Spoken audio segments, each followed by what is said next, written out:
Hello all, we are going to discuss about HMAC in this video, which is hash based message authentication code. In the last video we discussed about hashing, how hashing works. So you can go back to this I button, and you can review what we have discussed in the last video about the hashing. So I'll just give a just few seconds of recap. So by using the hash we can only achieve the integrity, but not the the receiver cannot has no guarantee of where the message came from. So whether the message came from the actual source or not, so that information will not be there to the receiver. So for that purpose we are using HMAC. So one important thing here, have you ever seen HMAC in the IPsec configurations in the phase 2? Let me show you. So if you see this phase 2 configuration here, while configuring the transform sets, crypto IPsec transform sets, have you seen this ESP3DS, ESP-MD5 HMAC? So this is what we are discussing about today. So usually most of the people would mug up these commands instead of knowing the actual purpose or understanding the purpose of this command. So today we'll understand why this HMAC is.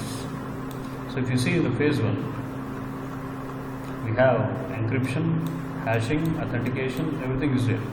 But still on the phase 2, we are using this esp-md5 HMAC or esp-sha-hmac as the transform sets. In the phase 2, we are using this esp-md5 HMAC as a transform sets.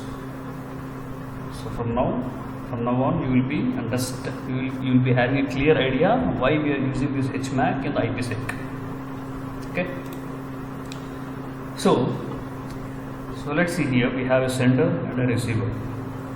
Okay, I'm going to send a message to a receiver. So before sending the message, we both agreed and we both have a conversation via a phone call or encrypted via an encrypted email or by message or by WhatsApp, whatever. It could be any kind of communication, secure communication. So we both passed a secret key here. So Cisco@123 is the key. Only we both, only the sender and receiver has this Cisco@123 key. No one else. So what I'll do, I'll pass this message to a MAC algorithm, which is MAC means message authentication code algorithm. Okay, so I'll pass this message to a MAC algorithm, and also I'll pass key Cisco@123 to this MAC algorithm. So in combination of this message and key, I will get a computed MAC value. Okay, so now what sender will do, he will send the original message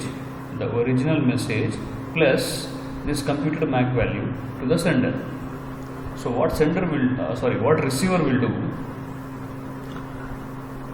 so when sender sends the original message plus MAC to the receiver, so receiver separates the message and keeps the message here, and he separates the received MAC, computed MAC value, and keeps here in the received MAC value. Okay, so now receiver does the same process. He passes this message into the message authentication code algorithm. He also has the same key, Cisco@123, and he passes this key to the MAC algorithm, and in combination of this message and key, they will get a computed MAC value. So I just mentioned here recomputed MAC value because the receiver is doing again, right? So I just mentioned as a recomputed MAC value. So in combination of this message and key, they will get the computed MAC value. Now receiver will compare with the received MAC value and the computed MAC value what he got. So if this matches, then integrity as well as authenticity is achieved. So receiver can strongly believe that strongly confirm that this message came from the authenticated or the genuine source or the sender. Okay, so that's the difference between the hash and a HMAC. So if there is, let's assume if there is a man in the middle attacker, so he won't be having the key, he can only alter this message, and if the message is altered, the computed MAC value changes, and this computed MAC value will not match with this received MAC value, then we can assume that something is wrong. Okay, so that's the reason we have, by using the HMAC, we have an authenticity and integrity. So that's the reason we use this in the phase 2 transform sets. That's the purpose of this command esp-sha-hmac. Okay, and this transform sets are mapped here to the clear.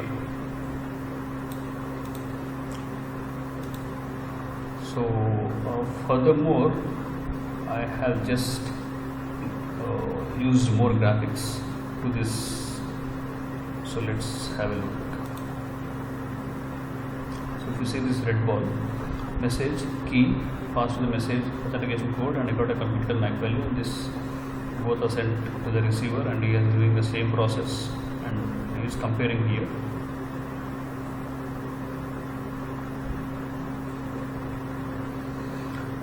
Okay, so I hope I have clarified this. If you have any queries, please watch this video again and my previous video of hashing. And if you still have any issues in understanding, please comment me. I'll try to explain. Thank you for watching. Have a good day.